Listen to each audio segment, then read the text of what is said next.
Hello all, welcome to Shiva Reshma vibes. Simple వేలో ఇంట్లోనే mango ice cream ఎలా చేసుకోవాలో నేను చూపిస్తున్నాను, చూసేయండి. ఓన్లీ ఒక 3 ఇంగ్రీడియంట్స్ తోనే మనం మ్యాంగో ఐస్ క్రీమ్ ఇంట్లోనే చేసుకోవచ్చు. అదే బయట ఐస్ క్రీమ్స్ అయితే వాళ్ళు ఎలా చేస్తారో ఏమో తెలియదు, కాబట్టి హ్యాపీగా న్యాచురల్ గా ఇంట్లోనే మనం ఫ్రెష్ మ్యాంగోస్ తో ఇంట్లో ఇలా చేసుకోవచ్చు. అండ్ పిల్లలకు కూడా చాలా బాగా నచ్చుతుంది ఇది. నేనైతే మంచిగా పాల మీద మీగడ ఉంటుంది కదా, సో అదంతా ఫిల్టర్ చేసుకున్నాను. సో ఫిల్టర్ చేసుకుని మిక్సింగ్ జార్లోకి వేసేసుకున్నాను. అలాగే ఒక హాఫ్ కప్ షుగర్ కూడా యాడ్ చేసుకుంటున్నాను. షుగర్ అనేది మన ఇష్టం, కావాలంటే మళ్ళీ యాడ్ చేసుకోవచ్చు. ఫస్ట్ అయితే కొంచెం తక్కువ యాడ్ చేసుకోవచ్చు. అండ్ ఇవి వచ్చేసరికి ఒక 2 మ్యాంగోస్ ఇలా కట్ చేసుకుని మిక్సింగ్ జార్లోకి యాడ్ చేసేసుకుంటున్నాను. మ్యాంగో పైన పీల్ అనేది తీసేసాను. సో మంచిగా పీల్ చేసేసి మ్యాంగోని చిన్న చిన్న పీసెస్ కి ఇలా కట్ చేసేసుకున్నాను. సో ఇది బాగా పండిపోయింది కాబట్టి ఈజీగానే గ్రైండ్ అయిపోతుంది. మిక్సింగ్ జార్ మీద లిడ్ క్లోజ్ చేసేసి ఇంకా గ్రైండ్ చేసేసుకోవడమే. సో మంచిగా గ్రైండ్ చేసేసుకుంటున్నాను. ఇది బాగా మెత్తగా అయిపోయేంత వరకు గ్రైండ్ చేసుకోవాలి, ఎందుకంటే నేను షుగర్ యాడ్ చేశాను కదా ఇందులోనే. సో షుగర్ ఇందులో యాడ్ చేశా కాబట్టి బాగా మెత్తగా గ్రైండ్ చేసుకుంటున్నాను, ఆ షుగర్ అంతా కరిగిపోయేలాగా. సో చూసారు కదా, ఇలా ఈ కన్సిస్టెన్సీకి వస్తుంది అనమాట. సో ఇప్పుడు కొంచెం మిల్క్ యాడ్ చేసుకుంటే బాగుంటుంది. మిల్క్ యాడ్ చేసుకుని మళ్ళీ గ్రైండ్ చేయాలన్నమాట. చూడండి, ఇప్పుడు ఇందులో మిల్క్ యాడ్ చేసేసుకుంటున్నాను. సో మిల్క్ యాడ్ చేసుకుని ఇలా కలిపేసి గ్రైండ్ చేసేసుకుంటాను. ఇంకా సో ఫైనల్ గా నేను మౌల్డ్స్ లోకి యాడ్ చేసేసుకుంటున్నాను. ఈ మౌల్డ్స్ వచ్చేసరికి నేను ఐకియాలో తీసుకున్నాను. 6 వచ్చాయి, 99 రూపీస్ అనమాట ఈ సెట్. సో అందుకోసమని నేను ఒకసారి మ్యాంగో ఐస్ క్రీమ్ ట్రై చేద్దామని ట్రై చేశాను. ఇంకా మన ఇంట్లో ఫ్రెష్ క్రీమ్ ఉంటే ఆ ఫ్రెష్ క్రీమ్ వేస్తే కూడా చాలా టేస్టీగా ఉంటుంది ఐస్ క్రీమ్. బట్ నా దగ్గర మిల్క్ ఉన్నాయి, మిల్క్, షుగర్ అండ్ మ్యాంగోతోనే నేను ఇలా ఐస్ క్రీమ్ అనేది తయారు చేశాను. చాలా టేస్టీగా ఉంది ఇదైతే.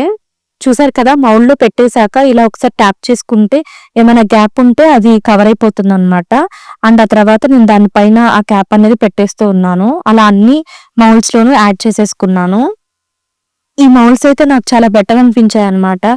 సో బయట ఐస్ క్రీమ్స్ కొనిపెట్టి పిల్లలకి ఇచ్చే కంటే సో ఇలా మనం ఇంట్లోనే ఏదో ఒక ఫ్రూట్ తో చేసుకోవచ్చు కదా. సో వాళ్ళకు కూడా ఒక ఐస్ క్రీమ్ తిన్నామనే ఫీలింగ్ వస్తుంది. సో ఇది చాలా బెటర్ ఆప్షన్ అనిపించింది నాకు. మౌల్డ్స్ లోకి ఇలా ఐస్ క్రీమ్ ని రెడీ చేస్తుంటే నాకు మా చిన్నప్పుడు ఐస్ క్రీమ్స్ గుర్తొచ్చాయి అనమాట. సో చిన్నప్పుడు సబ్జా ఐస్ క్రీమ్ అని, లేకుంటే సేమియా ఐస్ క్రీమ్ అని, అవి ₹1/2 ఉండేవి, డిఫరెంట్ ఫ్లేవర్ ఐస్ క్రీమ్స్. లేదా మ్యాంగో ఐస్ క్రీమ్ బార్ అదొకటి దొరికేది ₹1కి, లేదా మిల్క్ ఐస్ క్రీమ్ బార్ అదొకటి ఉండేది ₹1కి. సో ఇవన్నీ దొరికేవి. సో నాకు అవన్నీ గుర్తొచ్చాయి అనమాట. అండ్ ₹5 పెడితే కప్ ఐస్ క్రీమ్ వచ్చేది, అదంటే చాలా గ్రేట్. ₹5 కప్ ఐస్ క్రీమ్ అంటే అప్పట్లో. ఇలా అన్ని మౌల్డ్స్ లో కూడా ఫిల్ చేసేసుకున్నాను. సో ఫిల్ చేసేసుకుని ఇంకా ఫ్రీజ్ చేసేసుకోవడమే. ఒక 5 అవర్స్ అలా ఉండాలి. సో నెక్స్ట్ ఇంకొంచెం మిగిలింది కదా, అది వచ్చేసరికి నేను ఒక ప్లాస్టిక్ బాక్స్ లోకి తీసుకుని అది కూడా ఫ్రీజ్ చేసేస్తాను. ఒక 5 అవర్స్ అట్లా ఫ్రీజ్ చేసేసాను. మ్యాక్స్ 4కి అట్లా చేశాను. నైట్ 10కి అట్లా తిన్నాం అనమాట మేము. చాలా నచ్చాయి మా వాళ్ళకైతే. జస్ట్ ఒక ట్రైల్ అంతే. నేను ఐకియాలో ఇవి పర్చేస్ చేశాను. అండ్ ఇప్పుడు మ్యాంగోస్ సీజన్ కదా, సో ఇంట్లోనే ఎందుకు చేసుకోకూడదు అనిపించింది నాకు. సో అలా ట్రై చేశాను. చూసారు కదా, ఇలా ఫ్రిడ్జ్ లో ప్లేస్ చేసేసాను. సో ప్లేస్ చేసేసి ఒక 5 అవర్స్ తర్వాత ఇంట్లో వాళ్ళకి సర్వ్ చేశాను అనమాట. మా అత్తయ్య, మావయ్య అందరూ ఉన్నారు. సో వాళ్ళకి కూడా బాగానే నచ్చాయి ఇవి. చేసుకునే కంటే ఇంట్లో ఉండే వాటితో న్యాచురల్ గా ఇలా చేసుకోవడం చాలా బెటర్. ఆ మౌల్డ్ లోంచి ఐస్ క్రీమ్ బార్ ని తీద్దామంటే రాలేదనమాట. అప్పుడు గ్లాస్ లో వాటర్ తీసుకొచ్చి అందులో ఒక 30 సెకండ్స్ అలా పెట్టి బయటకు తీయంగానే మంచిగా ఐస్ క్రీమ్ బార్ అనేది వచ్చేసింది. సో అదొక టిప్. చూసారు కదా, మ్యాంగో ఐస్ క్రీమ్ బార్ చాలా బాగా వచ్చింది అనమాట.